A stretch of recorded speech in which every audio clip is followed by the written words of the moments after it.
Eh bien, bonsoir à tous.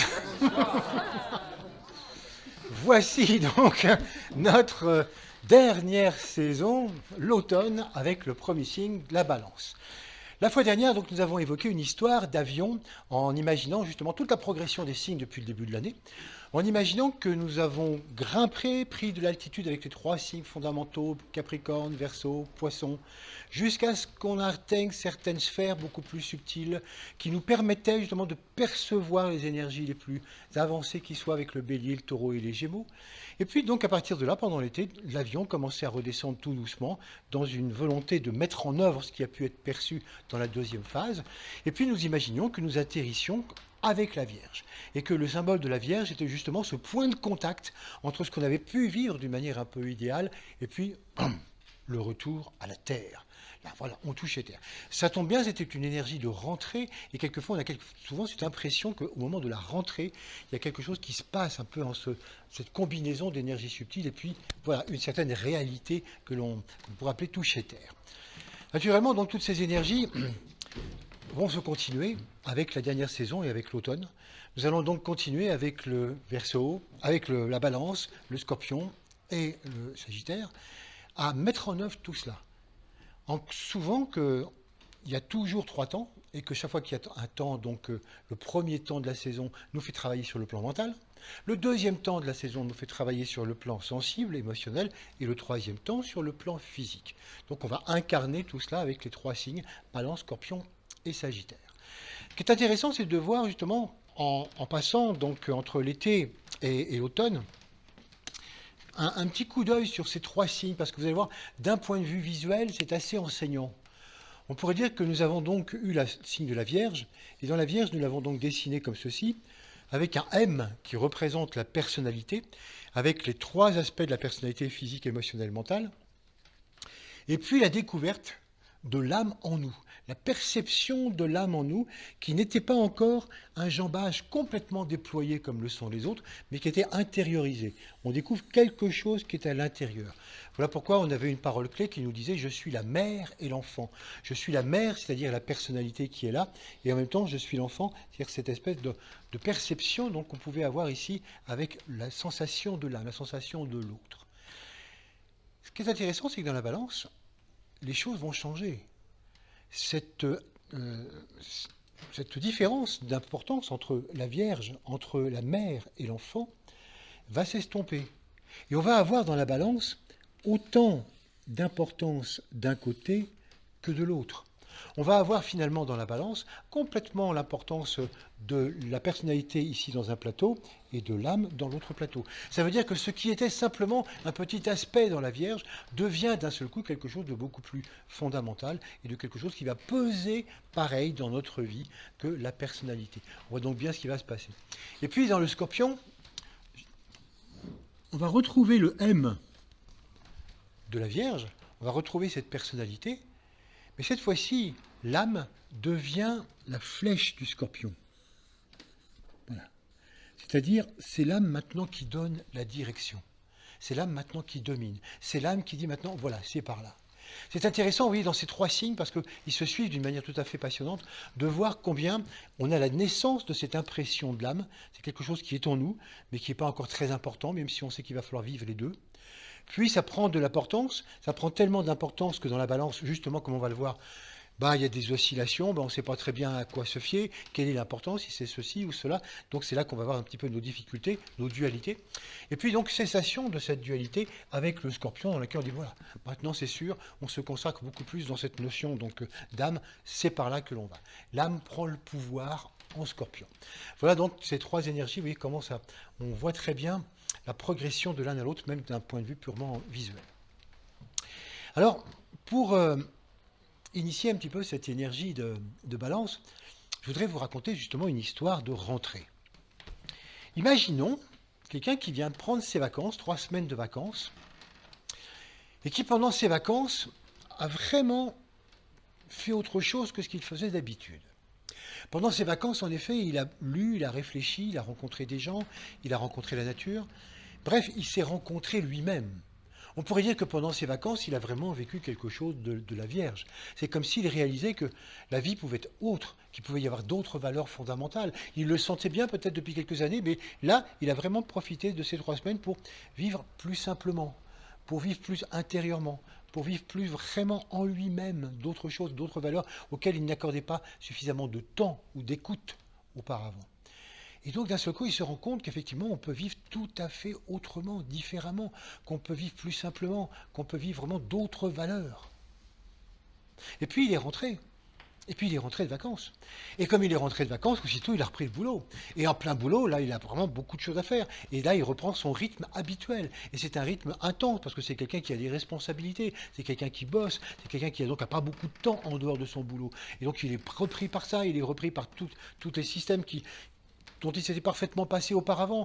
Il est repris vraiment par toutes les tentations qu'on peut avoir dans notre civilisation, y compris au niveau des loisirs. Alors que tout le temps qu'il consacrait avant libre, c'était beaucoup plus pour réfléchir. Là maintenant, il y a beaucoup moins de temps pour réfléchir. Et au bout de 3-4 jours, il dit, mais qu'est-ce que c'est que ça? Mais qu'est-ce que je vis? Attends, il y a 3 semaines, j'étais complètement dans un état de vie intérieure et je me disais, je voyais une vie autrement. Là, je rentre et aussitôt, plaf, je reprends mes habitudes. Et qu'est-ce que c'est devenu, ce que j'ai vécu il y a 3 semaines? Alors, 3 solutions s'offrent à notre personnage. La première solution, c'est de dire, bon, j'ai compris, c'est un signe, ça veut dire qu'il faut vraiment que je reparte sur ma vie intérieure. Donc voilà, dans les mois qui viennent, j'arrête tout, j'arrête ma vie professionnelle, j'arrête ma vie ici, voilà, je me débarrasse de tout et je pars vivre simplement là où j'étais et je vais vraiment peut-être trouver une autre vie plus essentielle, plus intérieure et qui réponde peut-être plus à mes valeurs fondamentales. Deuxième possibilité, non, je suis au boulot. Et j'ai même entendu dire d'ailleurs que souvent si on était là dans la matière, c'était pour la transformer. Donc on n'a pas à fuir non plus, à retrouver une espèce de vie idéale comme ça, loin des responsabilités. Donc il y a des responsabilités, il faut que je les assume. Et c'est peut-être là qu'il y a des choses à faire. Alors ma vie intérieure, bon bah tant pis, ma vie intérieure, peut-être si j'ai le temps un peu le week-end de temps en temps ou les prochaines vacances, bon, progressivement peut-être que j'y viendrai de plus en plus, mais pour l'instant c'est une découverte, alors peut-être tout nouveau, tout beau, mais il ne faut peut-être pas non plus exagérer. Donc j'assume complètement ma vie professionnelle, la vie reprend son cours. Troisième possibilité. Et si je mettais un peu de l'un dans l'autre? Et si finalement j'en profitais pour changer un peu ma vie? Est-ce que je pourrais avoir quelques attitudes qui changent? Pourrais-je, par exemple, prendre un petit peu plus de temps pour cette vie intérieure? Peut-être travailler un petit peu moins? Peut-être même aménager mes horaires? Peut-être même, au bout, peut-être travailler à 75% ou à 50%? Il y a peut-être moyen peut-être de faire des choses comme ça, de manière à dégager tout à fait autre chose. Peut-être aussi, comme vu ce que j'ai réalisé, je peux changer ma manière de consommer, ma manière de relationner aussi avec les autres. Peut-être prendre plus de temps, être un petit peu moins dans la consommation du temps, de l'argent, des loisirs, bref, être beaucoup plus à l'écoute aussi de moi-même et de l'ensemble. Tout simplement en faisant par petites touches des ajustements de l'un à l'autre. Voilà donc quelles sont les 3 possibilités. Et il s'interroge, quelle est la bonne? Quelle est la vérité? Parce qu'il a des arguments aussi puissants pour les 3 solutions. Bon, c'est justement ce qui va nous intéresser dans le signe de la balance. C'est vraiment une problématique balance à fond. Donc on va essayer de voir ça ensemble et qu'est-ce que ça ouvre cette petite histoire et qu'est-ce que ça nous propose comme résultat. Le signe de la balance, ça vous aura pas échappé sur mon dessin, c'est une balance à l'ancienne. Ça veut dire que ça vient du grec bis lanke, qui veut dire deux plateaux. Il faut bien le préciser parce qu'il y a toute une génération de jeunesse qui ne comprendra bientôt plus du tout de quoi il s'agit, vu que pour tout jeune qui sait, une balance, c'est un truc qui a un seul plateau avec un lecteur digital, point. Depuis quand les balances ont 2 plateaux? Donc c'est une balance à l'ancienne, et donc c'est intéressant de le voir parce que sinon on ne comprend pas ce qui se passe. C'est aussi une balance qui n'est pas, on pourrait dire, une balance de pesée. En effet, le but d'une balance de pesée, c'est d'arriver à équilibrer définitivement les plateaux. Et là, quand on dit, ok, voilà, on a mis un poids, on a pesé quelque chose, c'est bon, c'est juste. Non, c'est une balance de justice. Et dans une balance de justice, ce qui est intéressant, c'est l'oscillation équitable des plateaux. D'un côté, on a le pour, le contre, on a ce qui est vrai, on a ce qui est faux. D'un côté, on a l'accusation, on a la défense. Et pour avoir un procès équitable, il s'agit justement d'arriver à équilibrer les deux plateaux, que les deux plateaux soient constamment vraiment capables de mouvement, de manière à ce que chacun ait les droits égaux, que la défense ait les mêmes droits que l'accusation ait les mêmes droits que la défense, si on veut un procès équitable. Et donc, quand il y a un procès qui n'est pas équitable selon les pays, ça veut dire que quelquefois, soit l'accusation, soit la défense ont tous les droits et le reste pas beaucoup. Donc voilà, c'est cette oscillation qui fait qu'on cherche à trouver et à prendre la vérité, qui est un des grands éléments de balance sur lesquels on va revenir. Quelle est la vérité? Et on espère qu'à chaque fois, la vérité va sortir justement d'un procès et qu'à un moment donné, il y aura une décision. Mais vraiment, c'est important que tout le monde, à tout moment, puisse faire basculer donc avec ces plateaux qui vont osciller. Et c'est pour ça que c'est ce qui symbolise le mieux la balance, et c'est ce qui en fait une expérience assez intéressante. Je vous rappelle au passage que tout ce que nous allons dire sur la balance n'est pas réservé aux signes de la balance, aux gens qui sont du signe de la balance. Depuis que nous voyons les signes depuis le début de l'année, il s'agit d'énergie fondamentale dont nous nous servons tous, en particulier à l'époque où cette énergie a lieu. Donc nous allons bientôt entrer dans le signe de la balance, et donc nous serons tous en rapport avec cette énergie et le travail qui est inhérent à la balance pendant le mois qui est là. Alors que les gens du signe de la balance ou ascendant balance ou avec des énergies balance soient encore plus touchés que les autres, pourquoi pas? Mais on ne rentre pas du tout dans ce processus-là. C'est vraiment quelque chose qui nous touche tous et c'est apprendre toute l'année et pour toutes les années à venir à nous servir de toutes ces énergies qui cycliquement nous sont proposées de manière à pouvoir progresser. Ce sont vraiment des outils de progrès pour tout un chacun, quel que soit notre thème astrologique. Alors, les énergies balance, quand on y est confronté, on dit que ce sont des énergies un petit peu bizarres, parce que on dit même quelquefois que la balance a un caractère un peu particulier, c'est de n'avoir aucun caractère particulier, spectaculaire. C'est quelque chose d'un peu étrange comme ça. Pourquoi? Tout simplement parce que c'est un signe dans lequel les valeurs sont soigneusement dosées. Vous voyez, comme tout à l'heure, je vous parlais de la balance de justice. Toutes les valeurs sur lesquelles nous allons travailler, il n'y en a aucune qui, à un moment donné, doit être à l'emporte-pièce. C'est ça! Non, c'est ça. Non. À chaque fois, c'est très très très bien dosé. C'est équilibré. Le pour et le contre. C'est ça, c'est pas ça. C'est ça, c'est son contraire. Et à chaque fois, vous voyez, on a cette oscillation. Et donc, ce qui est intéressant, c'est que cette oscillation va nous servir à indiquer le but de l'humanité. En effet, au milieu des plateaux, vous avez l'aiguille. Et quand l'aiguille, momentanément, se stabilise dans une direction, c'est la direction qu'il faut prendre. Et on dit justement du point de vue du plateau de la balance qu'à un moment donné, il faut choisir la voie qui conduit entre les deux grandes lignes de force, comme nous allons le voir tout à l'heure. Et donc c'est ce qui nous indique la balance. Mais que pour ça, ça va nous demander un sens des valeurs. Et ça va nous demander surtout un gros travail mental d'approfondissement de ces valeurs. Que veulent dire ces valeurs? Pourquoi avons-nous ces valeurs? Est-ce que c'est simplement des choses que nous aimons comme ça émotionnellement? Ou c'est vraiment quelque chose qui va beaucoup plus profondément? On va voir que pour résoudre les problèmes posés par la balance, c'est effectivement en développant le mental. Pas notre mental concret, il va sans dire, notre mental philosophique éclairé si possible par la lumière de l'âme.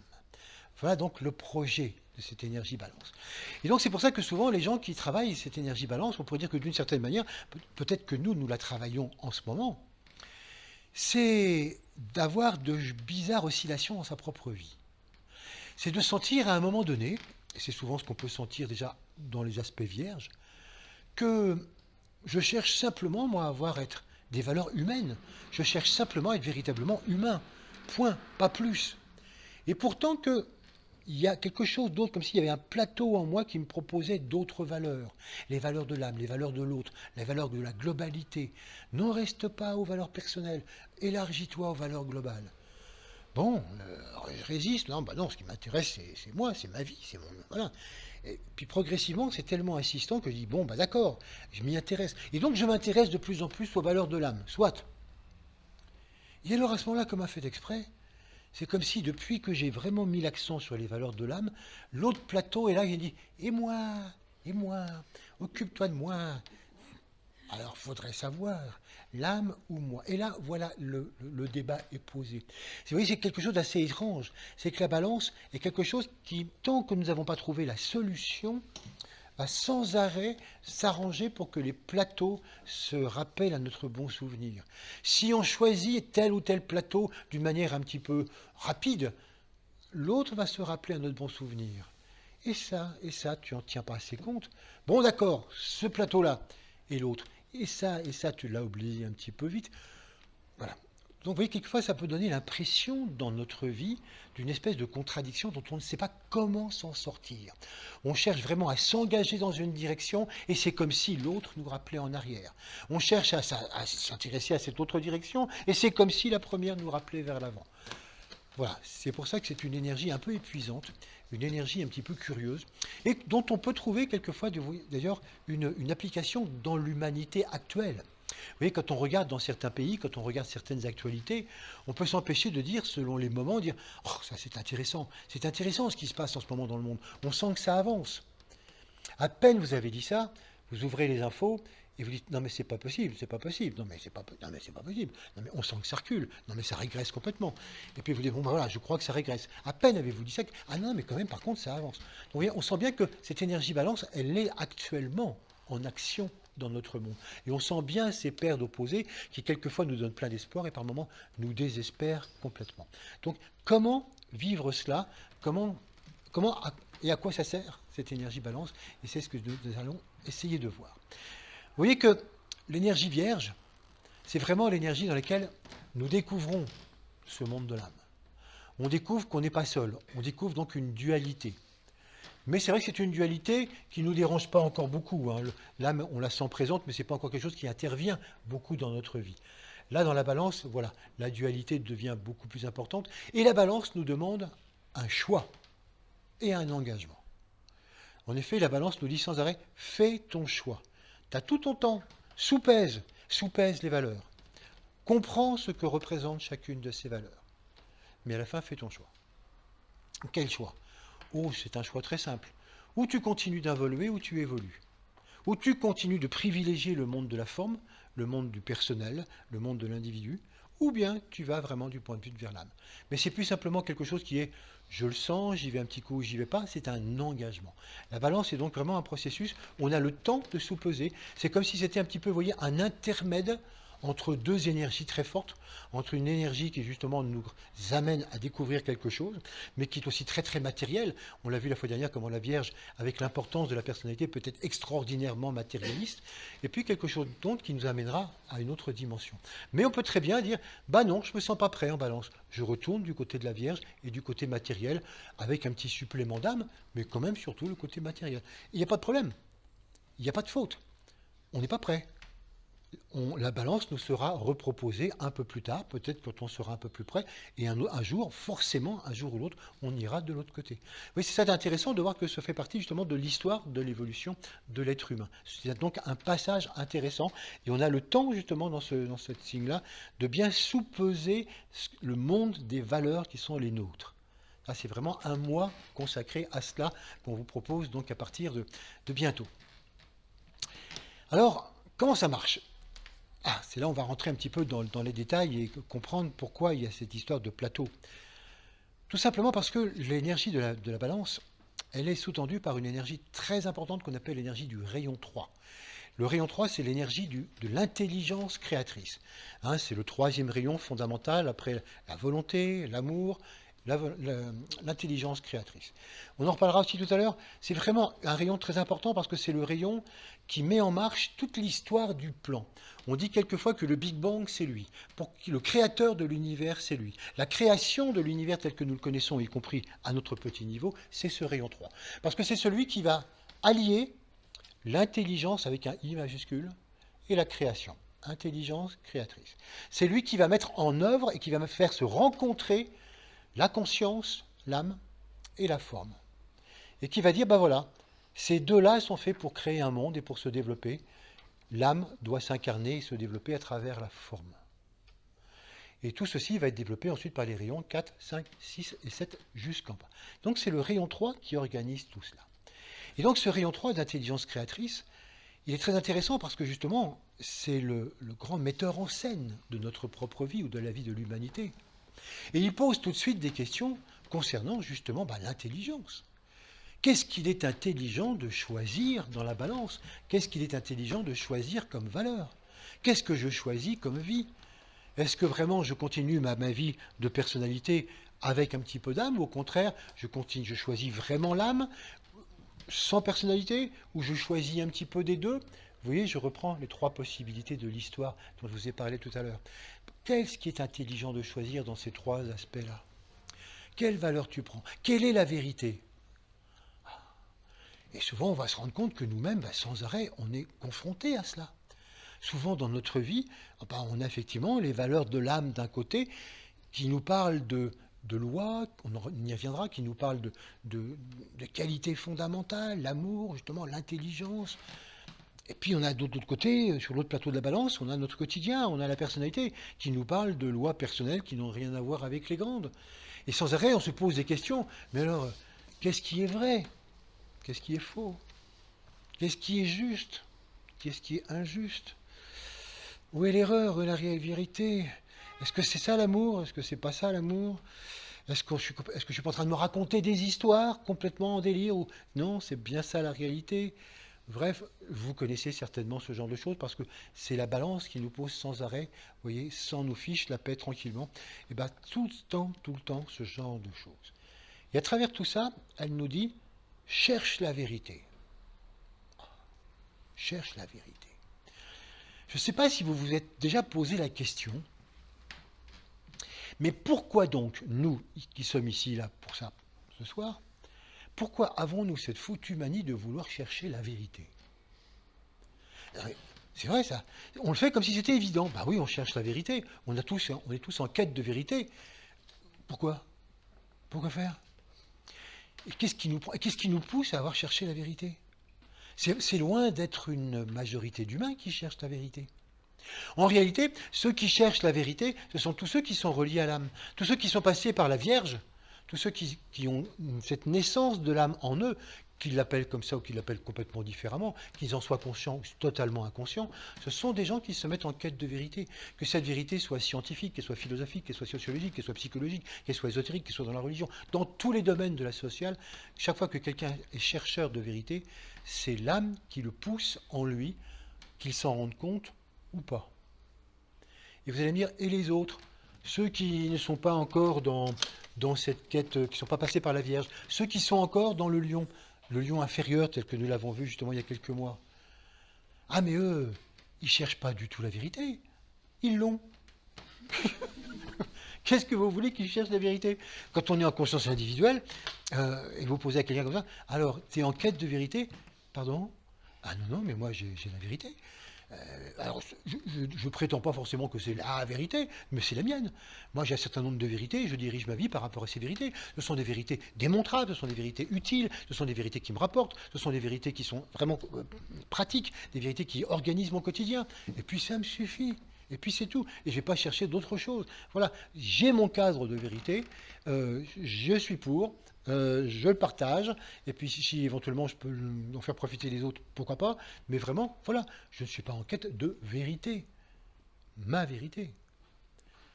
Et c'est quand même, si on regarde bien, la majorité des êtres humains actuellement sur Terre ne sont pas du tout en quête de vérité. C'est seulement au fur et à mesure qu'on passe par la Vierge et qu'on sent d'une manière ou d'une autre l'âme en nous, que ce virus nous est inoculé et que progressivement on dit « Tiens, je suis en quête de vérité. » Ah bon? La tienne te suffit pas?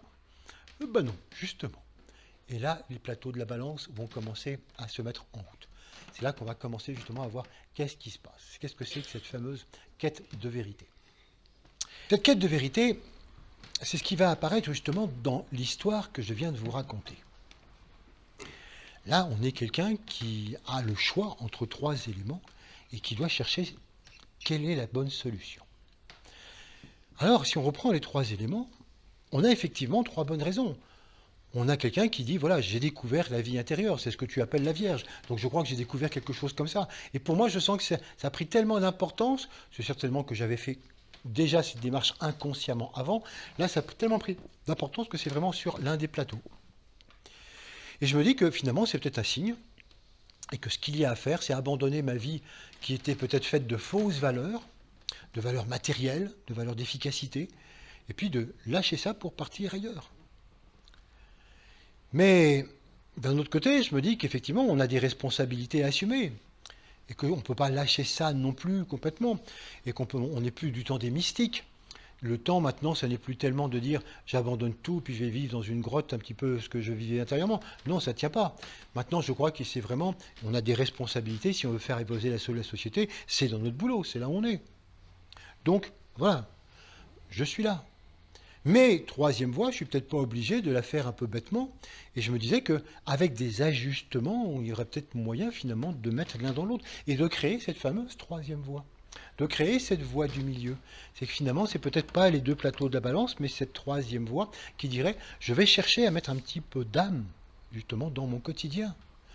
Je vais essayer de faire, par exemple, des méditations, peut-être plus souvent le matin, où je vais essayer de consommer différemment, d'avoir d'autres relations. Je vais essayer de fonctionner vraiment. Bref, je vais chercher à élaborer à partir de comportements nouveaux cette troisième voie qui essaye d'unir quelque peu la première et la deuxième.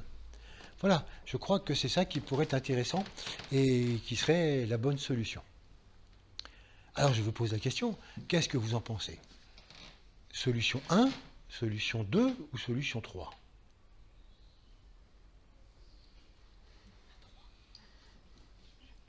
3 ? 3 ? Bon. Eh bien, aucune des trois. Hein, tu t'en doutais. Hein, la solution, c'est une quatrième voie. Pourquoi ? Ah, ça demande explication, hein, quand même. En effet, dans cette troisième voie, on va avoir quelque chose qui est effectivement balance et quelque chose qu'on a effectivement tendance à dire c'est forcément la bonne voie parce que c'est quelque chose que nous faisons nous-mêmes déjà en réponse à cette problématique balance. Nous avons cette tendance à concilier les contraires.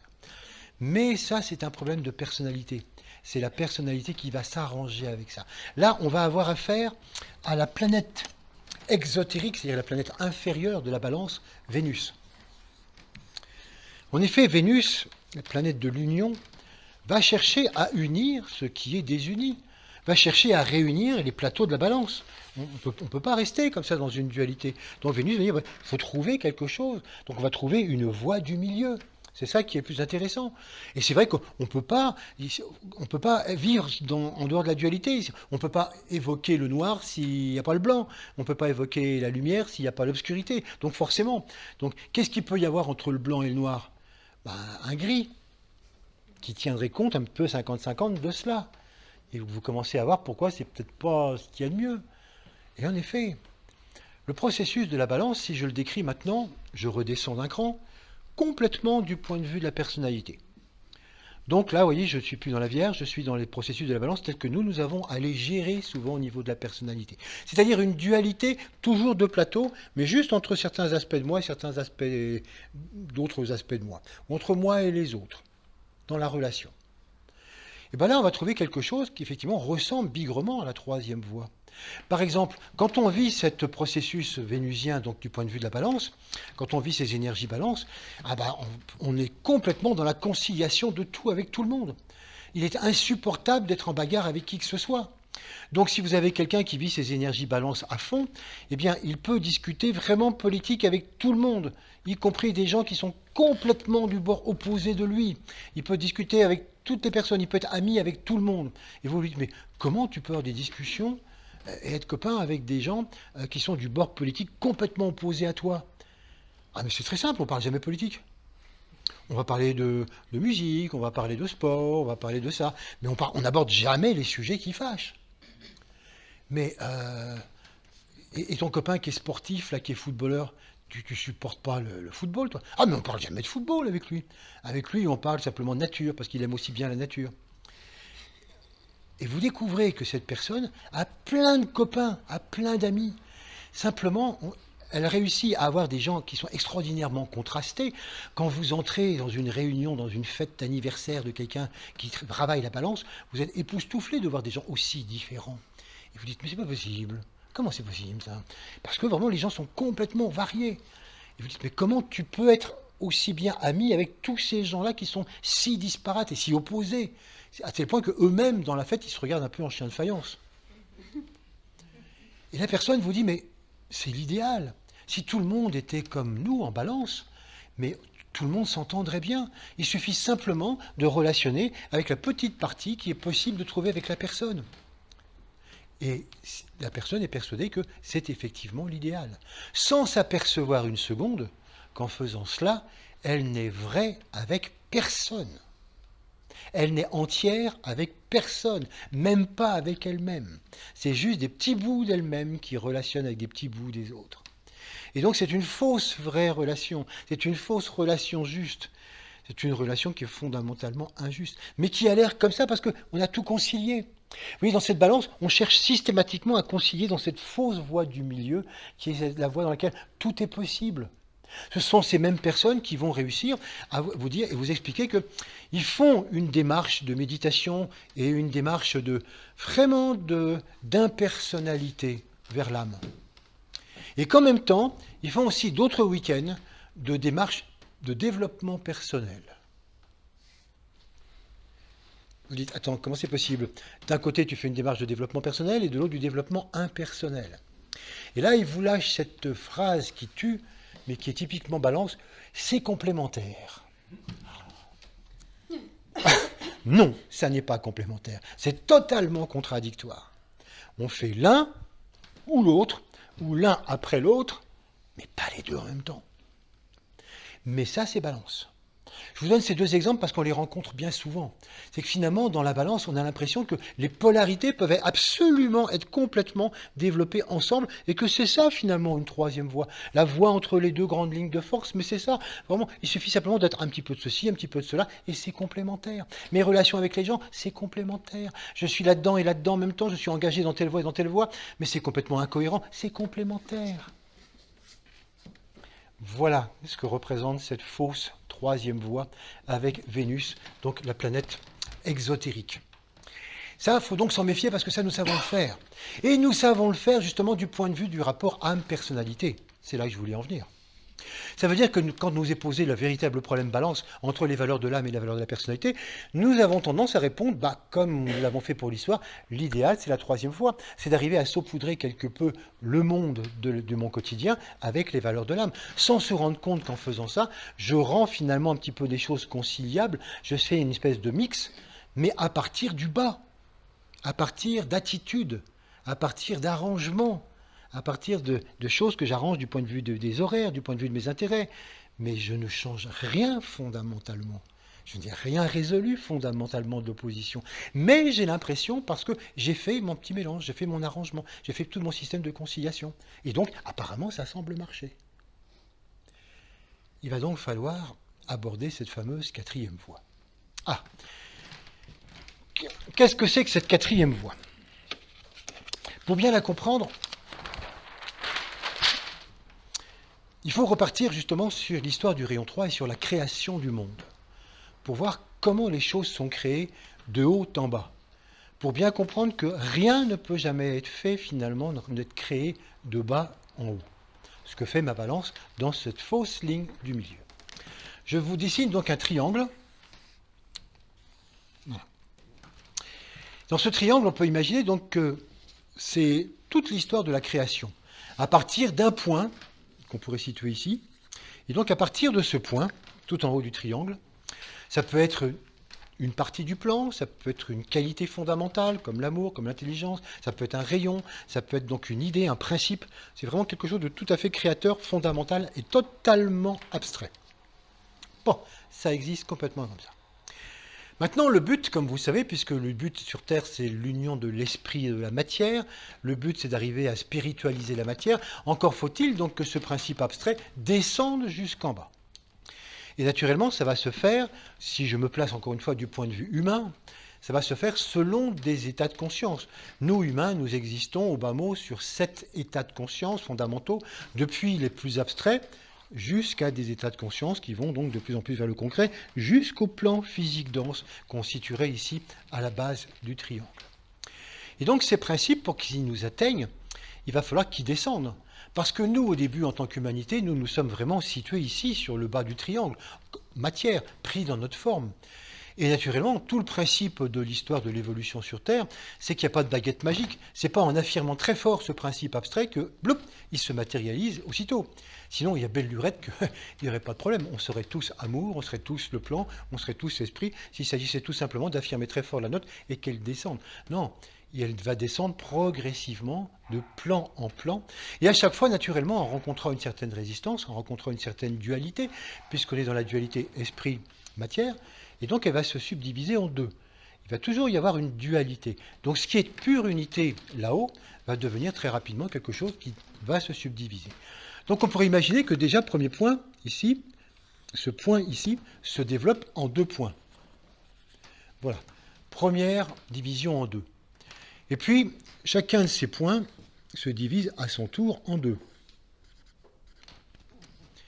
Etc., etc., etc. Et vous imaginez bien qu'à arriver en bas, sur toute la ligne du bas, nous avons une infinité de dualités parce que ça va très très vite quand on commence à dédoubler de cette manière-là. Et donc comme ça, en fractal, en écho, mais en écho qui se déforme parce que ça devient de plus en plus lointain, eh bien la note fondamentale aboutit quand même en bas, mais il est certain qu'en bas, elle est singulièrement déformée par rapport à ce qui est en haut. Mais elle y est arrivée quand même. Et c'est en partant et en repartant peut-être de ce bas qu'on va pouvoir créer quelque chose. Donc ce qu'il faut réaliser, c'est que ce qui est en bas, c'est quelque chose qui s'est créé progressivement en faisant les différents niveaux. Donc par exemple, je vais en prendre un. Je ne vais pas dessiner toutes les dualités, ça prendrait trop de temps, mais j'en prends un simplement pour montrer un petit peu comment à chaque fois ça peut descendre. Voilà. Tac. On a à chaque fois nos points. Donc vous voyez, hop. Et vous imaginez à chaque fois que ça descend de plus en plus et de plus en plus. Nous, ce qu'on essaye de faire quand on parle de la troisième voie, celle du faux milieu, vous remarquerez qu'on n'essaye pas de remonter au point supérieur. On essaye de créer simplement un arrangement entre les deux points ici. Donc, mon arrangement qui consiste à mettre un petit peu de spiritualité dans la matière, ça ne me fait pas progresser. Je reste exactement au même niveau, puisque je ne remonte pas. Et que toute l'astuce, ça va justement consister à vouloir, mais comment est-ce que je vais pouvoir remonter d'un point à un autre? Et c'est là que ça va être complexe. Comment est-ce que finalement on va pouvoir travailler ça? Et vous remarquerez que ce qui est passionnant, c'est qu'on n'a rien à inventer. S'il fallait dire, oh là là, mais c'est compliqué, parce que sur chaque niveau, il va falloir qu'on retrouve ce qu'il y a au-dessus, puis on va avoir une nouvelle dualité, et de cette dualité, il va falloir retrouver et inventer le point du dessus. Ah, il n'y a rien à inventer du tout. Ça préexiste. C'est comme ça que l'univers a été créé. C'est comme ça que nous-mêmes, nous avons été créés. C'est comme ça que toutes les qualités sont arrivées jusqu'à nous. Il faut donc simplement retrouver ce qui préexiste. C'est comme finalement il y avait un voile sur toutes ces marches du grand escalier et que nous avons à retrouver marche après marche la marche qui existe, qui a donné naissance à cela, qui a permis qu'à un moment donné, nous, on découvre les choses, mais qu'il va falloir remonter sur la marche précédente jusqu'à ce qu'on remonte plus haut. Je vais vous donner un exemple pour essayer d'être encore plus précis que ça. Je reprends mon triangle. Voilà. Et on va prendre comme point de départ l'amour. Voilà. Ça, c'est une loi fondamentale. Donc l'amour, l'unité, comme point fondamental. Le rayon 2, par exemple, ou le but du système solaire. Bon, rien de moins. Par les fractales que je vous ai montré tout à l'heure, ça descend de dualité en dualité en dualité en dualité. Et là, je spécialise, ça descend pour tout, pour tous les règnes de la nature, pour tout, mais simplifions uniquement pour l'humain. Comment est-ce que l'humain basique, dans un premier degré, lointain dans notre passé, comment il touche l'amour? Uniquement par la sexualité. Donc, il n'y a que ça. Pour l'humain de base, alors je ne parle même pas de la Vierge, c'est même pas du lion, c'est préexistant. Ben voilà, la seule chose qui comptait, c'était simplement la sexualité. C'était la reproduction, le côté complètement animal. Et on peut imaginer qu'effectivement, là, dans la sexualité, il y avait que ça, que c'était satisfaisant, ou c'était pas satisfaisant, c'était bien, c'était pas bien. Mais vraiment, pas beaucoup d'interrogations par rapport à ça. C'est simplement pour vous montrer que, basiquement, l'amour a été perçu par l'humain d'abord uniquement de cette manière-là, comme le perçoivent justement donc les animaux. Mais, de dualité en dualité? Est-ce que c'est suffisamment satisfaisant? Est-ce que c'est avec ça que on fait un couple? Peut-être pas. Est-ce que c'est intéressant la sexualité uniquement comme ça? Quels problèmes ça pose? Par exemple, il y a eu d'énormes problèmes du temps des Lémuriens avec les maladies vénériennes. Donc les maladies vénériennes comme la syphilis qui ont décimé complètement des peuplades entières, c'était justement pour se rendre compte et pour simplement apprendre que la sexualité, c'était pas avec tout le monde. C'était pas avec papa, maman, c'était pas avec les frères et sœurs, c'était pas dans le foyer. C'était toujours avec quelqu'un ailleurs. Et c'est par la maladie que l'humanité a appris ça. Par cette polarité, par cette division, qu'on a fini par apprendre qu'il y avait des tabous. Et ce mot tabou vient justement de Polynésie, vient des grands endroits de là où est né justement ce processus. Et donc, c'était uniquement cet aspect-là. Mais on a progressé, et puis on s'est aperçu que parler d'amour en parlant uniquement de sexualité, c'était peut-être un peu juste par rapport à l'amour. Alors, on a monté d'un cran. On a dit, mais non, mais non, mais non. La véritable amour, c'est l'affectif. C'est être amoureux. C'est ça. Et là, on s'est complètement mis à parler d'amour en disant, voilà, c'est ça qui est important, c'est l'affect. C'est ça qui est essentiel. Donc là, on est vraiment, vraiment dans l'amour. Et c'est encore valable maintenant. Vraiment, on dit que l'amour, c'est un sentiment, et que l'amour, c'est fondamental, et que c'est l'amour qui dirige le monde, et qu'il n'y a rien de plus important, et que naturellement, l'amour peut se doubler de la sexualité, mais que la sexualité sans amour, c'est peut-être pas forcément ce qui te fait de mieux par rapport à l'amour, mais en tout cas, voilà, on estime que ça, vraiment, on a bien défini l'amour, et qu'on parle d'amour, et qu'on a des films d'amour, et qu'on a des romans d'amour, c'est complètement sur l'affectif. C'est la vérité. Oui, mais t'as remarqué que quand tu es amoureux, tu es possessif? C'est terrible, la possessivité. C'est pas parce que tu m'aimes ou je t'aime que je t'appartiens ou que tu m'appartiens. Et puis tu as vu que l'affectif se double de jalousie. Possessivité, jalousie, c'est ça l'amour? Vous voyez le principe de dualité? Et donc, après certainement de très très très très très nombreuses vies, on est confronté à ces problèmes. Et c'est très intéressant d'être confronté à ces problèmes, sinon on ne bouge pas. On commence à dire, bah oui, peut-être que c'est un peu insuffisant quand même pour l'amour. Et là, on va peut-être, ce sont des exemples, hein, c'est ce que je vous dis, ça n'est pas parole d'évangile, c'est simplement pour illustrer mon propos. On peut tomber sur, par exemple, le niveau plus élevé, dire, ah mais oui, j'ai trouvé, c'est le respect. Voilà. Ah, qu'on a vu récemment. Et oui, c'est ça, c'est le respect. Parce que dans l'affectif, on n'est pas forcément respectueux. Parce que justement, on peut être jaloux, on peut être possessif, etc. Donc, mais le respect, ça c'est fondamental. Peut-être que quand on est respectueux de quelqu'un, respectueux aussi d'ailleurs parce que ça peut s'étendre, des animaux, des végétaux, de la nature, etc. Peut-être que là, voilà, ça c'est une notion d'amour beaucoup plus intéressante. Le respect. Ah, voilà. Quand tout le monde sera dans le respect complet, on peut dire que là, on sera dans l'amour. Alors, tu es complètement dans le respect, complètement. Quoique, il y a quand même des attitudes de certaines personnes que je ne peux pas respecter. Il y a des attitudes criminelles, il y a des attitudes vis-à-vis de, de la sexualité, par rapport à des enfants, etc. Il y a des choses, il y a non, il y a des choses que je ne peux pas respecter. Il y a des terrorismes, il y a des attitudes que, non. Je respecte tout le monde, dans la mesure où eux-mêmes sont quelque peu quand même minimum respectueux, mais les gens qui ne respectent rien, je ne peux pas les respecter. Ah bah voilà, c'est les limites de l'amour. Donc peut-être que c'est insuffisant pour déterminer l'amour. Respect, non-respect, respect. Est-ce que je respecte, est-ce que je ne respecte pas? Hop, un cran plus haut. Et là, je vais tomber, par exemple, sur reconnaissance. Hein, respect et reconnaissance, c'est ce que nous avons vu il n'y a pas si longtemps. Mais là, je passe à un autre niveau. Vous voyez, sexualité, affectif, respect, on pourrait dire que je suis du point de vue du moi, du point de vue de la personnalité. Ce sont vraiment encore des dualités à l'intérieur de moi-même. Quand je commence à passer par la Vierge, et c'est là que je commence à me dire, mais voilà, il y a autre chose. Les valeurs, ici, du haut du triangle, c'est les rapports, c'est les relations âme-personnalité. Et donc, l'âme me dit, mais c'est bien d'être respectueux, mais peut-être que ça ne suffit pas. Et c'est là que l'idée de reconnaissance fait son chemin. Peut-être que c'est intéressant quand on se reconnaît fondamentalement, reconnaître l'autre pour ce qu'il est essentiellement. La reconnaissance d'âme à âme, d'essentiel à essentiel. Peut-être que c'est là que commence l'histoire. C'est là peut-être que commence le véritable amour tel que l'âme peut le concevoir. Ah ouais, d'accord. Alors là, effectivement, je commence à concevoir ce que peut être l'amour. Et là, je me dis, bon, bah ça y est, là, Là, je peux parler d'amour, on est complètement dans l'amour. Non, non, non, non. C'est moi qui reconnais. Comment ça? Quand tu travailles la reconnaissance, c'est toi qui reconnais d'âme à âme telle personne. Tu reconnais les animaux, tu reconnais les végétaux, tu reconnais tel pays, tu reconnais... C'est encore une démarche individuelle. Oui. Ah, mais le véritable amour, c'est dans conscience d'ensemble. C'est pas toi qui reconnais, c'est toi en tant qu'ensemble reconnaissant des ensembles. Qu'est-ce que ça veut dire? À toi de trouver. Mais c'est le cran plus haut.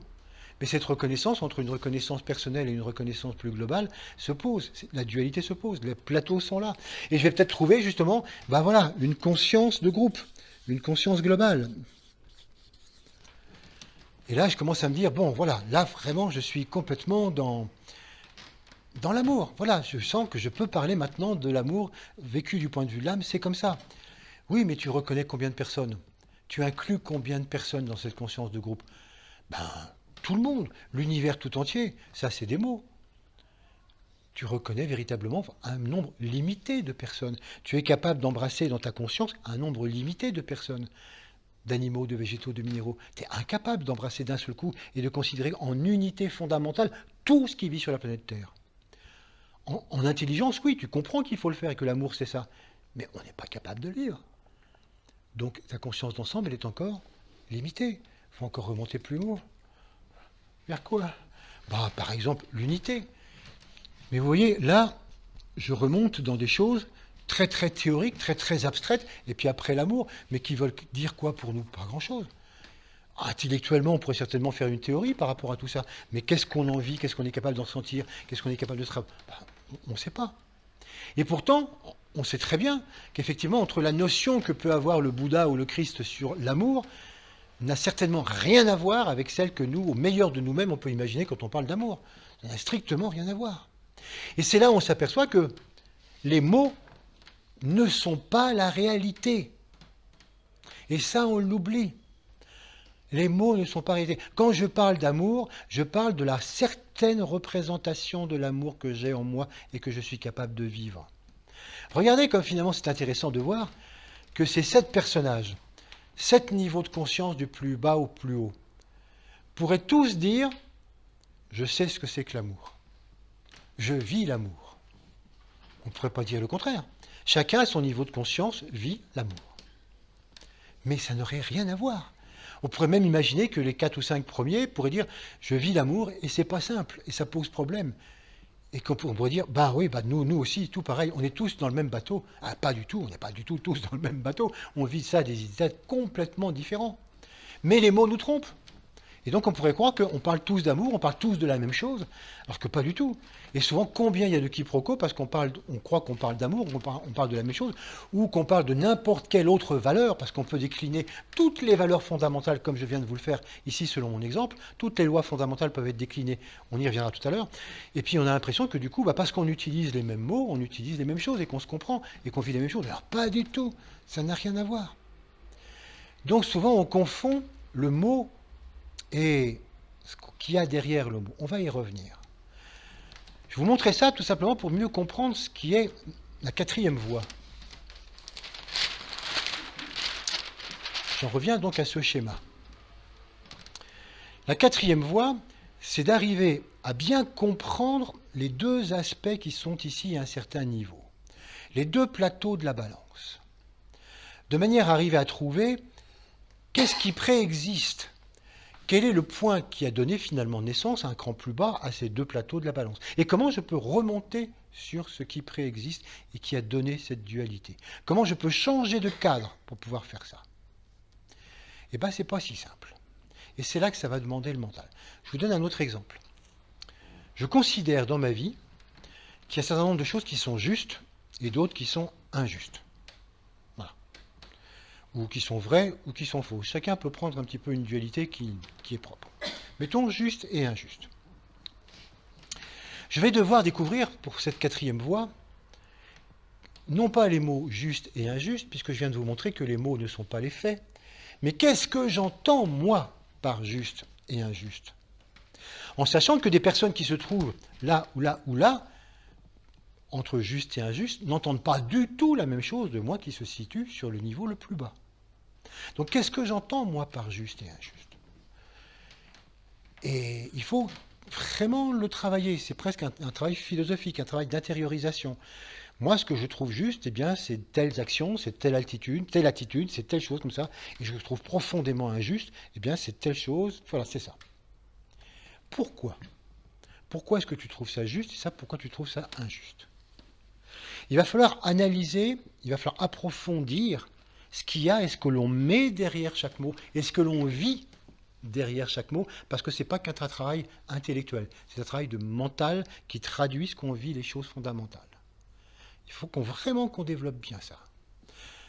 Non pas pour les unir, non pas pour trouver que, ah bah oui, bah finalement, le juste et l'injuste, bah ça se ressemble un petit peu quelque part, finalement, ce que j'appelais, voilà, on va pouvoir les unir. Ah non, non, non. Et c'est là qu'est la surprise de la quatrième voie. Si on connaît mieux ces deux polarités, c'est pas pour les unir, c'est pour les écarter l'une et l'autre. C'est pour s'en débarrasser complètement. Et la quatrième voie, elle va apparaître, la vraie voie du milieu, elle va apparaître que lorsque l'on aura écarté de notre chemin les deux voies qui la cachent. Alors là, ça réserve des surprises, parce qu'on se rend compte que, attends, ce que je considère juste et injuste, je conçois que ça puisse être, d'autres personnes puissent avoir autre chose, mais je trouve que c'est quand même juste, moi, ce que je considère comme juste. Et juste que je considère comme injuste. Enfin bon, je ne veux pas abandonner ces deux-là en disant c'est faux. Ah, mais je n'ai pas à dire c'est faux. Il faut que je dise c'est autre. En fait, pour retrouver le point qui a donné naissance à cela, il faut que je réussisse à voir que c'est ni l'un ni l'autre. Ou plus exactement, on pourrait dire, c'est l'au-delà de l'un et de l'autre. C'est et l'un et l'autre qui vont justement nous mener vers cet au-delà. Et donc la neutralisation, vous voyez, on cherche la neutralisation des contraires, c'est pas du tout simplement pour dire c'est voilà, c'est autre chose. Non, non, c'est vraiment pour se rendre compte combien cette approximation de juste et pas juste est un mirage pour moi. C'est une fausse vérité pour moi. C'est à un moment donné, dans ma vie, là où j'en suis en conscience, j'en suis à pouvoir dire, voilà, c'est juste et c'est pas juste. Mais c'est juste une approximation. C'est pas ça. Et donc il faut que je rende compte pourquoi c'est pas ça. Et je ne peux pas le faire, vous voyez, émotionnellement. Si je le fais sur un coup de tête en disant ah bon oui, peut-être que c'est pas juste, allez j'écarte. Ah mais je n'aurai pas la clé de l'autre. La clé de l'autre, je la trouve que simplement quand je comprends pourquoi dans ma vie je décide d'un seul coup que ça c'est juste et que ça c'est pas juste. C'est là que je comprends finalement combien je mets tel mot sur mon vécu. Oui, ça peut surprendre parce que dans ces dualités, par exemple, on va dire, bah c'est ni l'âme, ni la personnalité. C'est n'importe quoi. Attends, on ne peut pas dire qu'il y a l'âme dans un côté puis la personnalité de l'autre. C'est forcément l'âme. Non, non. À un moment donné, il faut se rendre compte que c'est pas l'âme et c'est pas la personnalité. C'est incompréhensible si je reste sur les mots. Du coup, on dit, mais c'est stupide comme histoire. Mais si je réalise que les mots ne sont pas la réalité, c'est pas l'âme et pas la personnalité, c'est ce que j'entends par le mot âme, ce que je vis de l'âme, mon impression de l'âme, et ce que je vis et ce que j'entends de la personnalité, de ce que j'en perçois de cette personnalité. C'est donc cela qui n'est ni l'un ni l'autre, et qui m'oblige à aller au-dessus et à percevoir quelque chose qui est tout à fait différent. Et vous voyez, ce processus, on va l'avoir finalement pour tout. Il est valable absolument pour tous les processus. Si on reprend ici le point 1, on peut avoir tous les rayons. Donc on va forcément se trouver constamment avec le bien et le mal. Et là, on va être surpris. Ben, c'est forcément le bien. Moi, j'ai la conception du bien et du mal. Tu ne vas pas me dire qu'il faut que j'écarte les deux. Oui, parce que c'est ta conception du bien et ta conception du mal. Et toutes les deux sont insuffisantes. Et si tu veux monter d'un cran, il faut que tu trouves quelque chose de plus haut. Mais là, je trouverai le vrai bien et le vrai mal. Non, tu seras juste remonté d'une marche. Et tu pourras recommencer à trouver le vrai bien et le vrai mal en remontant d'une marche et trouver le bien et le mal en remontant d'une marche jusqu'à ce qu'à un moment donné où il n'y a plus que le bien. Quand on retrouve l'unité fondamentale. Là, faut vraiment faire le bon boulot. Oui, effectivement, ça prend du temps. Mais oui, mais c'est vraiment quelque chose qui est intéressant parce que c'est un processus de progrès. Et on voit en faisant comme ça combien justement on se libère. C'est un processus de libération qui nous fait qu'on arrive à remonter progressivement tout le long de la loi, tout le long de ce qui est descendu. Et c'est comme ça qu'on remonte. Et non pas en faisant des faux intermédiaires, en faisant finalement un melting pot entre un petit peu de droite, un petit peu de gauche, le plateau de ceci, le plateau de cela, et puis on va arranger quelque chose, et voilà, et c'est très bien. Non, non. C'est très bien socialement, c'est très pratique, c'est très agréable, on évite tous les conflits qu'on peut, mais ce n'est pas ça qui nous fait avancer. Il faut vraiment pouvoir aller beaucoup plus loin. Du coup, si on prend notre exemple, notre histoire, c'est vrai que je pourrais vous donner avant peut-être la liste, mais puisque je vous parlais des rayons. Donc on a par exemple pour le rayon 1, le bien et le mal. Pour le rayon 2, l'amour et le séparatisme. On pourrait avoir pour le rayon 3, vérité et erreur. On pourrait avoir pour le rayon 4, le beau, le laid, l'harmonie, le chaos. Pour le rayon 5, le juste, l'injuste. Pour le rayon 6, le désirable et l'indésirable. Pour le rayon 7, le tangible et l'intangible. On pourrait en faire une liste absolument énorme. Et chacun selon nos histoires, chacun selon nos rayons, chacun ce que nous vivons, régulièrement, si on veut bien y insister, on est confronté à ça. Mais souvent, on n'a pas trop cette solution, on ne comprend pas bien cette solution, et on préfère s'arranger, y mettre un petit peu du sien. Comme on dit quelquefois dans un couple, oh, allez, il faut que chacun mette un petit peu du sien, un petit peu de ceci, un petit peu de cela, et puis on fait une vague, un petit truc du milieu. Comme ça, on a la paix. Oui, et même souvent, on a la paix avec nous-mêmes. Quand en nous-mêmes, nous avons ces propres dualités, bon, on y pensera autre chose. C'est des grands trucs, je me prends la tête, je me demande pourquoi. La grande question, eh oui, pourquoi est-ce qu'on est en quête de vérité? Et il faut savoir que si c'est parce que l'âme en nous agit, elle ne nous lâchera pas. Tôt ou tard, de toute façon, il faut résoudre le problème qu'elle nous pose pour pouvoir remonter plus haut. Dans l'exemple qu'on a vu, mon personnage, il est effectivement en prise avec cette dualité, vie spirituelle ou vie matérielle.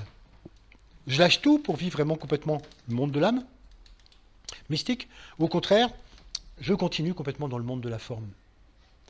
Voilà, ça c'est une belle dualité. Et la solution qu'on trouve généralement, c'est un petit peu de l'un dans l'autre. Oui, ça peut paraître sympathique. Et pendant un temps, et je dirais que pratiquement nous tous, nous commençons toujours par cette troisième voie, à tous les coups. Parce que ça nous semble tellement logique et puis c'est plus facile à faire. Mais ce n'est pas ça qui nous fait réellement progresser. Ce qui va faire vraiment progresser notre personnage, c'est de dire non, c'est ni l'une ni l'autre. Il faut que je trouve pourquoi c'est finalement ni la voie mystique telle que je l'ai vécue là pendant mon mois de vacances, ni la vie professionnelle telle que je la vis. Il faut inventer quelque chose d'autre en retrouvant finalement la note fondamentale. Quelle est finalement la note qui, à un moment donné, a fait que j'ai vécu une dualité comme ça? Quelle est la note de départ que j'ai eue il y a 10 ans, 15 ans, 20 ans, et qui fait que j'ai organisé ma vie complètement d'une manière professionnelle d'un côté et un petit peu d'une manière spirituelle de l'autre? Et comment me rendre compte que ça, je dois l'éliminer? Ça a fait son temps. Maintenant, il faut passer à autre chose. Il faut que je trouve la note précédente, celle à partir de laquelle, on reverra tout à l'heure, je peux créer quelque chose de nouveau, une nouvelle vie, une nouvelle conception. Et que finalement, je ne dois pas prendre la première solution, ni la deuxième, ni la troisième, c'est aucune des trois, mais trouver le point nouveau, le point plus élevé, à partir duquel une nouvelle proposition sera faite, qui mariera quelque peu justement tout cela, mais dans un sens tout à fait novateur, dans un sens totalement inattendu, dans quelque chose que je ne peux pas a priori inventer comme ça. C'est pour ça que ça ne vient pas directement. Ça prend du temps, c'est vraiment quelque chose qui se médite et quelque chose qui se travaille, cette nouvelle note. Voilà donc ce que va avoir notre personnage. Naturellement, en tant que qualité, ça va nous demander, pour pouvoir réussir à faire ça, de se détacher, d'accepter de se détacher de notre vision, du juste, du faux, du vrai, de tout ce qu'on est persuadé. Parce qu'on est quand même persuadé qu'on, dans notre vie, on a le vrai, on a le juste, on a l'équilibre, on a un certain nombre de choses comme ça. Donc, c'est accepter de comprendre ce qu'on appelle, ce qu'on entend par ça, pas l'écarter a priori, parce que sinon ça revient, et d'aller plus loin. C'est changer de cadre de vue. On avait vu ça, si vous vous souvenez, avec l'énergie lion. On avait vu combien dans le lion, on était tous quelque part au centre d'un carré. On avait un cadre de vie et au centre, on avait nos certitudes et on était au centre. Et qu'il fallait comprendre à un moment donné que notre centre, il était à la périphérie d'un carré beaucoup plus grand. Et qu'il fallait qu'on accepte finalement de se décentrer pour arriver à retrouver quelque chose d'autre. C'est ça qu'il faut qu'on fasse. Finalement, changer notre processus de vision, c'est accepter de se décentrer, accepter d'aller voir au-delà. Et accepter de comprendre que ma vision du juste, du vrai, du bien, du beau, c'est forcément limité. C'est forcément un tout petit aspect de ce que peut contenir ces mots. Et que si j'en reste à ce contenu, eh ben je ne bouge pas. Et donc la balance est un moyen qui va dire, non, ce que tu considères comme l'un l'autre, c'est ni l'un ni l'autre, il faut que tu ailles voir beaucoup plus loin. Voilà où vous voyez se situe là. Alors ce qui va être intéressant, c'est de comprendre que tout ça, ça peut se réaliser à tous les niveaux, pour toutes les lois. Or, tout à l'heure je vous parlais du rayon 3, comme le rayon qui met en œuvre donc tout le processus de création. C'est intéressant de voir que le rayon 3, c'est le créateur. Et donc c'est le créateur du plan. Lequel plan, nous l'avons vu en bélier, il y a exactement 6 mois, l'opposé complémentaire de la balance. On voit donc bien là l'importance, puisque entre bélier, balance, la perception du plan et la mise en œuvre de ce plan, donc à travers la balance. Et comment est-ce que c'est mis en œuvre? Par un ensemble de lois. Parce que finalement, on va s'apercevoir que tout est loi. Et que tout peut être vécu de cette manière-là. Que n'importe quelle partie de notre vie peut être déclinée de cette manière-là, parce que ici, au premier point, on peut mettre finalement n'importe quelle loi. On dit quelquefois que la balance, c'est vraiment le signe de la législation. On dit quelquefois que la législation fondamentale, la législation avec un L majuscule, c'est la balance en action. Et que quand on travaille la balance, on est vraiment nous-mêmes le législateur. Pourquoi est-ce qu'on dit ça? Parce que justement, comme je viens de vous le montrer, tout est loi et que tout va rentrer en ligne de compte par un système de loi. Mais c'est intéressant de voir justement comment on réagit par rapport à ce système de loi. Quand on était l'humanité dans l'enfance, je redescends. Les lois fondamentales, qu'est-ce qu'on en savait? Qu'est-ce qu'on pouvait en utiliser? Rien. Qu'est-ce qu'on pouvait comprendre de ces lois? Rien du tout. On était vraiment à un niveau tout à fait inférieur, physique. On commençait à avoir un petit peu d'émotionnel, pas du tout de mental. Il a fallu attendre déjà un bon bout de temps pour qu'on commence à avoir une réflexion possible. Donc, il n'y avait pas de loi. Mais on n'était pas non plus complètement pris dans l'instinct comme les animaux, parce que l'instinct animal a finalement ses propres lois. On connaît bien les lois de la nature, du minéral, du végétal, de l'animal. Donc l'humain était suffisamment libre pour ne pas avoir de loi suffisante, mais pas suffisamment développé pour comprendre les lois fondamentales. Alors les lois ont été abordées d'une manière imposée. C'est pour ça que quand on dit que tout est loi, souvent on fait la grimace. Ah bon, tout est loi? Tout dans notre vie est géré par des lois? Ben dis donc. Pourquoi? Ah mais parce qu'on a une drôle de perception des lois. Parce que de tout temps, tout le monde s'y est mis pour nous imposer des lois. Que ce soit au niveau social, au niveau politique, ce qu'on a le droit de faire, ce qu'on n'a pas le droit de faire, les lois de la propriété, les lois de... Bref, tout était géré finalement par des lois, plus ou moins justes. Mais qu'est-ce que veut dire juste? Et puis, les religions s'y sont mises.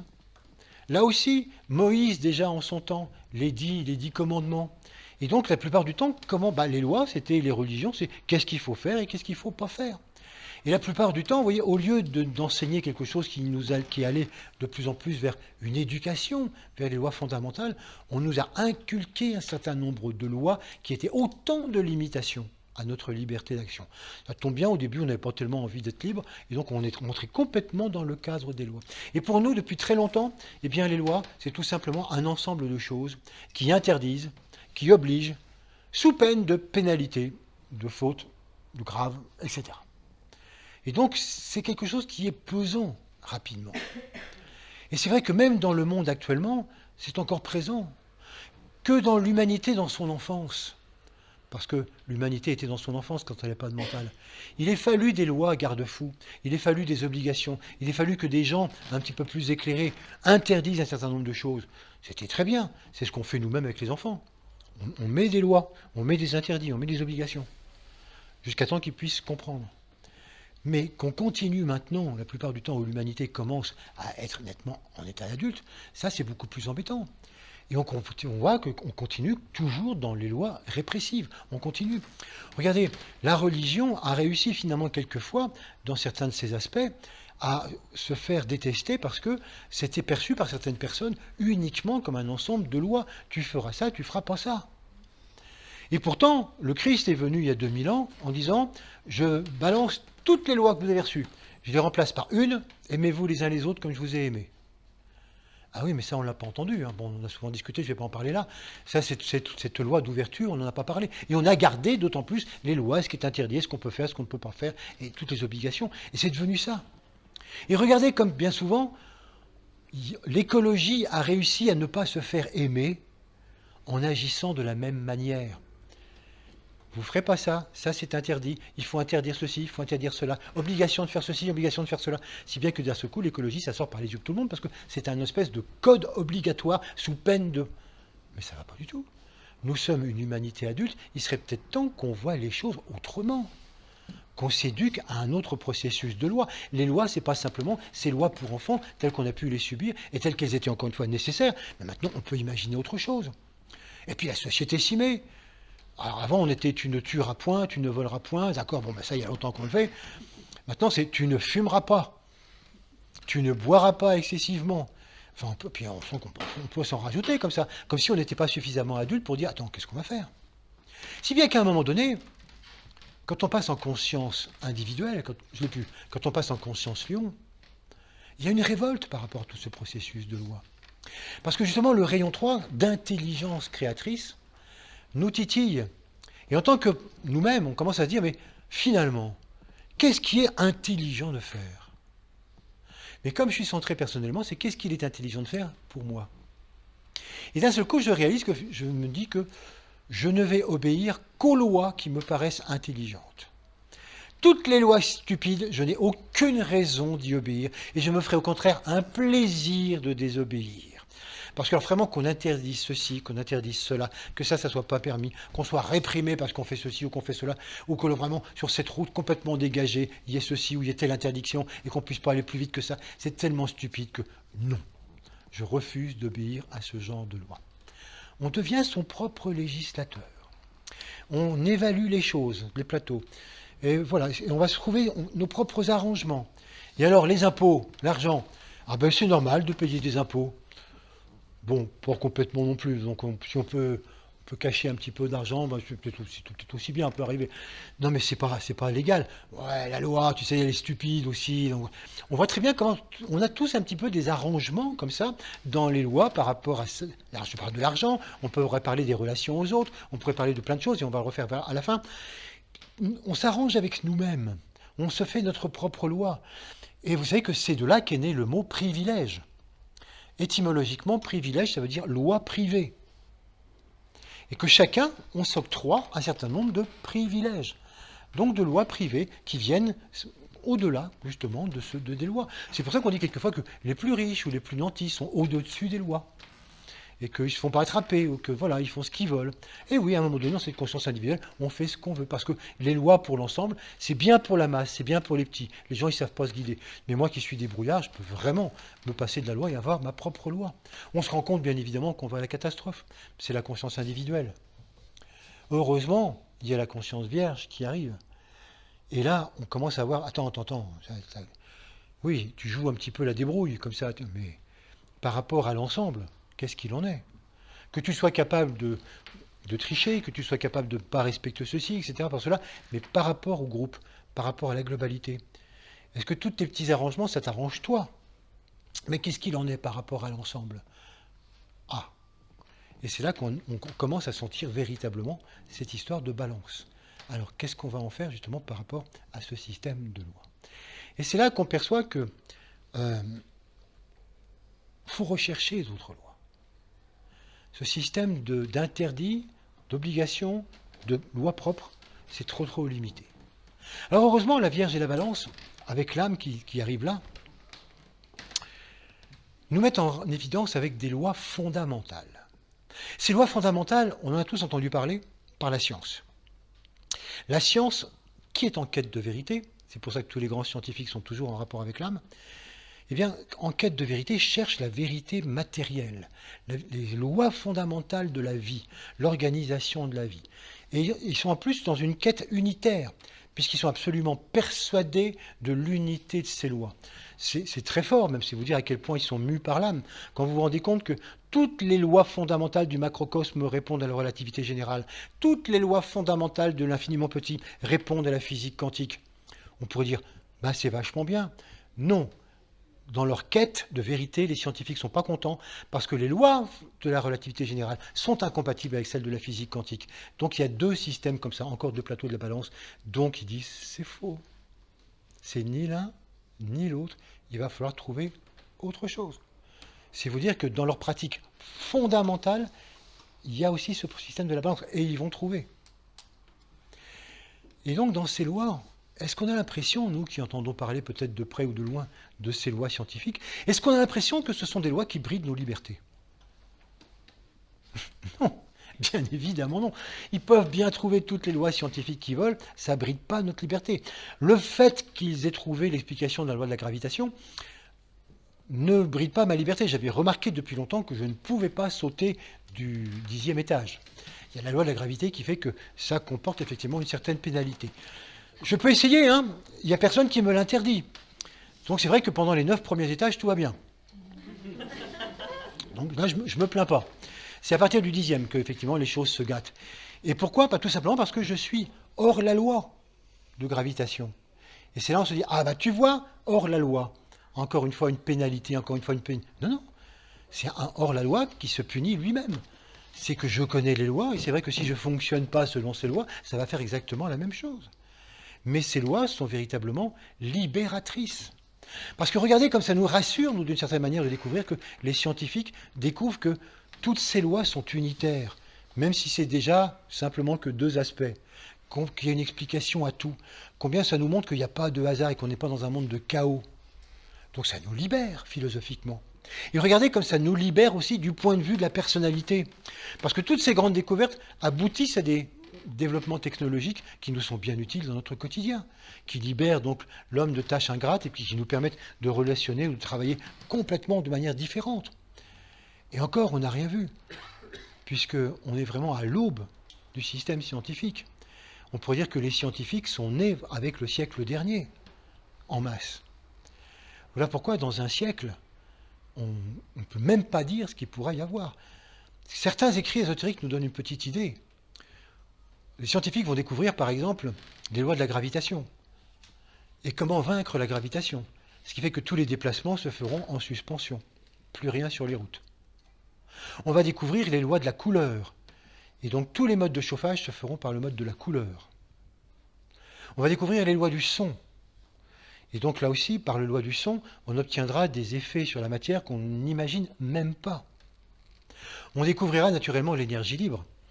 Ce qui fait que tout ce qui est pétrole, toutes les autres énergies pour l'instant, seront toutes reléguées au placard. Je ne vous dis pas le jour où on fait cette découverte, la catastrophe économique que ça peut amener. Bon. Encore un autre plateau de la balance. Très bien d'un côté, mais alors de l'autre côté, bon. Et donc, on va découvrir tout cela. Et tout cela, on voit bien à quel point ça va nous apporter des choses et combien ça va nous libérer constamment. Donc, travailler sur les lois fondamentales, ça nous libère d'un point de vue de la cohérence philosophique et d'un point de vue pratique. Et on se dit, oui, bon, bah c'est tout, hein. Voilà. Heureusement, les scientifiques ne mettent pas du tout leur nez dans notre vie à nous. Ils n'expliquent rien concernant l'humain. Qu'est-ce que la vie? Qu'est-ce que la mort? Quel est le but de la vie? Qu'est-ce que chacun d'entre nous on a à faire sur cette terre? Quel est notre projet? Qu'est-ce que l'amour? Pourquoi je t'aime? Pourquoi tu m'aimes? Tout ça, les scientifiques n'ont pas de loi. Il n'y a pas de loi. Et effectivement, les scientifiques disent, ah oui, ça, nous on ne peut pas, c'est très subjectif, donc nous on ne s'intéresse pas à ça, c'est pas notre domaine. Ah, parfait. Et comme ce n'est pas leur domaine, on dit, bah tu vois, il n'y a pas de loi. Voilà, il n'y a pas de loi pour la vie subjective. On peut tous inventer ce qu'on veut, on peut tous croire en ce qu'on veut, puisque finalement, il n'y a pas de loi. Et on ne va pas se gêner. Et donc chacun d'entre nous, on imagine tout ce qu'on veut par rapport à notre loi. On a tous nos réponses sur ce qu'est l'amour, sur ce qu'est le but de la vie, sur ce qu'est l'intérêt de la planète Terre, etc. On a tous vraiment inventé des tas de trucs. On a une imagination très fertile. Et les ésotéristes gâchent la joie en disant, désolé, pour tout ce que vous venez de dire là, il y a des lois. Il y a des lois intérieures pour tout. Quelle est l'histoire du système solaire? Quelle est l'histoire de la planète Terre? Quelle est l'histoire de l'âme humaine? Pourquoi est-ce qu'on est venu sur cette Terre? Quelle est l'histoire des vies multiples? Quelle est l'histoire de la réincarnation? Quelle est l'histoire du karma? Qu'est-ce que l'amour? Qu'est-ce que vous vivez au niveau affectif? Quelles sont les relations entre les gens? Pourquoi est-ce que vous vous bagarrez comme ça? Comment vous êtes connus dans des vies antérieures? Tout ça, on a des réponses par ça parce que ça correspond à des lois. Rien n'échappe aux lois. Et toutes les lois intérieures sont simplement le versant subjectif des lois scientifiques. Les lois scientifiques, les lois ésotériques de l'intérieur, ce sont les mêmes. C'est simplement deux aspects externes et internes des mêmes lois fondamentales. Mais naturellement, comme pour les lois scientifiques, ces lois d'amour, comme par exemple, elles ne peuvent pas, s'imposer du jour au lendemain. Donc ça demande tout un travail. Donc finalement, tout ce travail de loi, c'est petit à petit qu'il va se mettre en place. On ne peut pas du tout le faire comme ça d'une manière brutale. Par conséquent, c'est vrai qu'on découvre d'un seul coup que les lois sont libératrices et que ces grandes lois globales, elles nous indiquent comment sortir, comment avancer, comment réussir à aller vers l'harmonie, comment aller vers l'amour. Bref, non seulement elle ne comporte aucune pénalité, non seulement il n'y a personne qui oblige quoi que ce soit, mais elle nous indique simplement comment l'univers fonctionne, extérieurement et intérieurement. Et si nous voulons aller de plus en plus nous-mêmes dans une vie harmonieuse, il suffit simplement de se conformer aux lois. Il suffit simplement de se conformer, mais voilà. Comme nous l'avons vu, c'est pas si simple de se conformer aux lois. C'est donc par ce processus balance que progressivement, tous les niveaux sont là, tout existe déjà. Que vous preniez n'importe quelle loi, eh bien toutes les strates sont déjà existantes. On pourrait faire une infinité comme ça de triangles. Et à chacun d'entre nous, régulièrement, il nous a proposé telle dualité par rapport à telle qualité, telle dualité par rapport à telle chose à comprendre.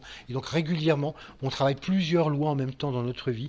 Et à travers différentes oppositions, nous sommes invités à remonter progressivement vers ce que représentent ces lois et sa mise en œuvre. Et qui dit mise en œuvre, dit effectivement créativité, comme je vous le disais, à partir du nouveau point qu'on met en place quand on le trouve justement à un niveau supérieur. Et cela, cette mise en œuvre,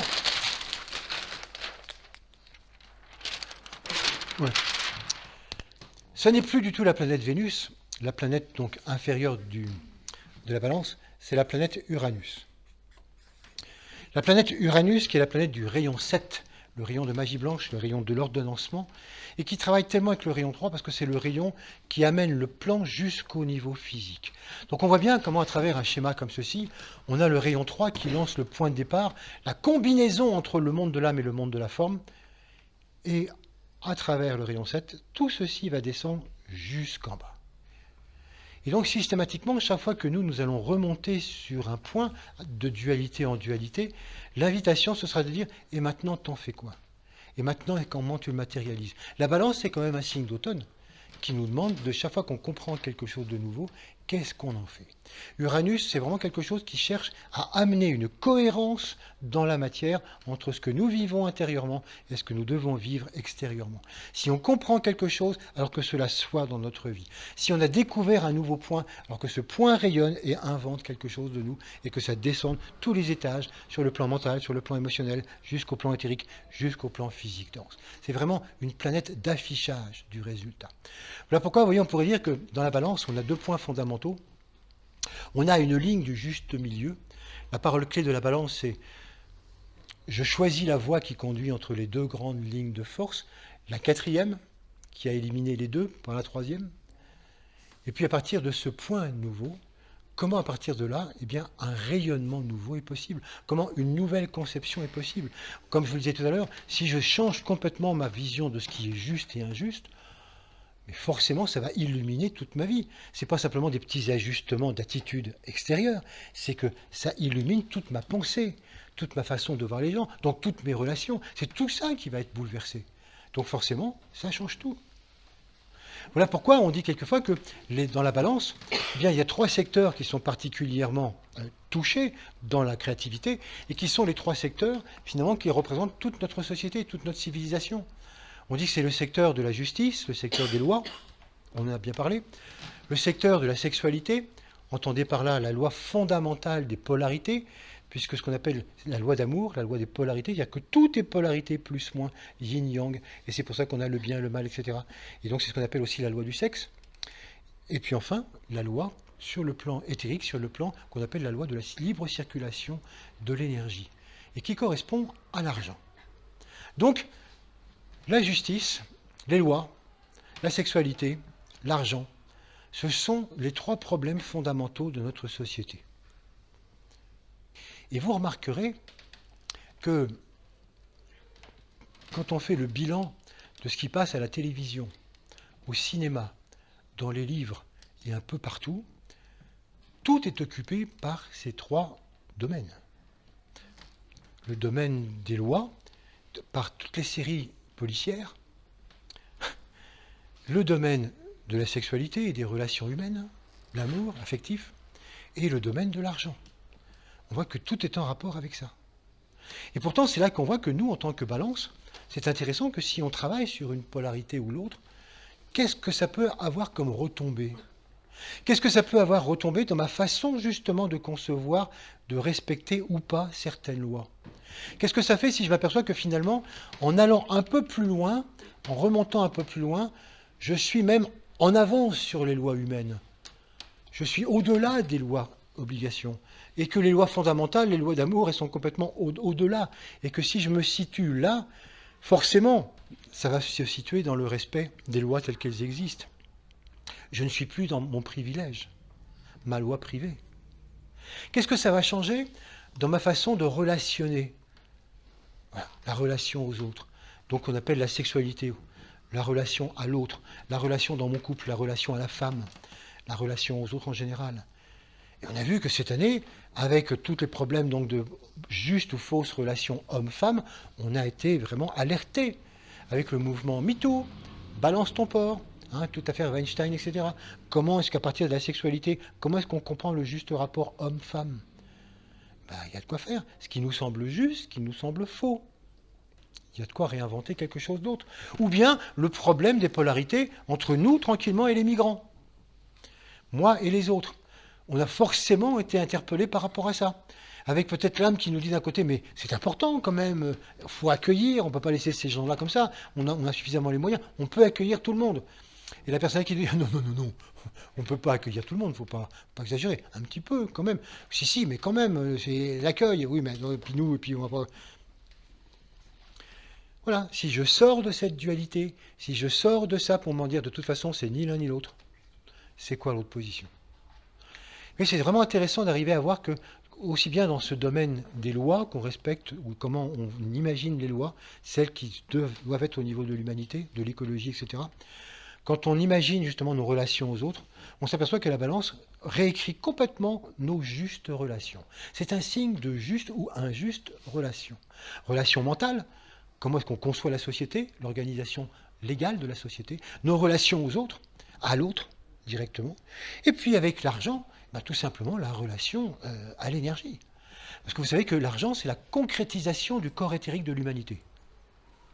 Et quand on sait qu'un corps éthérique nous assure la bonne santé lorsque toute l'énergie circule librement d'un bout à l'autre de notre corps, et que vous voyez la circulation de l'argent dans le corps éthérique de l'humanité, avec des excès quelques endroits et rien à d'autres, on comprend que l'humanité soit quelque peu malade avec un corps d'énergie pareil. Donc, comment est-ce qu'on peut voir les choses? Alors naturellement, vous voyez, on a souvent des choses très simples, les deux plateaux de la balance. Voilà, ça marche comme ça. Non, le partage. Alors, la loi de l'offre et de la demande. Encore un plateau. On garde tout. Finalement, plus on a d'argent, plus ça finira par retomber, l'image de la parapluie. Non, il faut partager tout. Il faut que les riches donnent aux pauvres. Et si c'était rien de tout ça? Si on comprend, encore une fois, si on développe le mental pour comprendre, c'est encore autre chose. Il y a encore autre chose au-delà de ça. Et remonter donc sur cette quatrième voie. Je vous donne simplement quelques exemples pour vous montrer que ce mois-ci, il y a de quoi faire. Parce qu'on est tous forcément confrontés à telle ou telle dualité en nous. On a même souvent plusieurs dualités sur le feu et que c'est vraiment quelque chose qui s'interpénètre complètement. Regardez comment, justement, dès qu'on travaille sur le problème de la loi, quand on voit justement des problèmes ou dans des films qui traitent justement de la loi, qui traitent de meurtre, combien à chaque fois c'est des histoires de sexualité ou des histoires d'argent, ou les deux en même temps. Regardez comment finalement, quand on est dans le monde de l'argent, eh bien on est capable d'influencer des lois avec ce qu'on appelle des lobbies. Comment on peut acheter les choses. Ou regardez comment finalement aussi, eh bien on peut se servir de la sexualité, si bien connu que la sexualité fait vendre. On peut se servir du corps de la femme pour faire vendre des voitures. C'est tellement intéressant.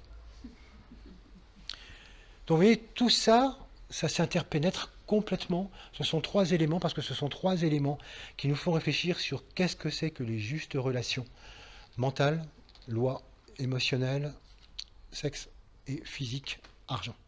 Voilà, ce sont vraiment ces 3 points. À nous de réfléchir là-dessus parce que de voir que finalement, les choses peuvent avancer. Et c'est vrai que si quelquefois on est un peu affolé par ce qui se passe dans le monde, n'oublions pas que la balance actuellement est en œuvre et qu'on peut toujours voir les deux aspects et que finalement, qu'est-ce qui risque d'arriver? Ni l'un ni l'autre, ce sont simplement nos perceptions, optimistes ou pessimistes. Il faut trouver la troisième voie, ou plus exactement la quatrième. Je vous propose de méditer là-dessus.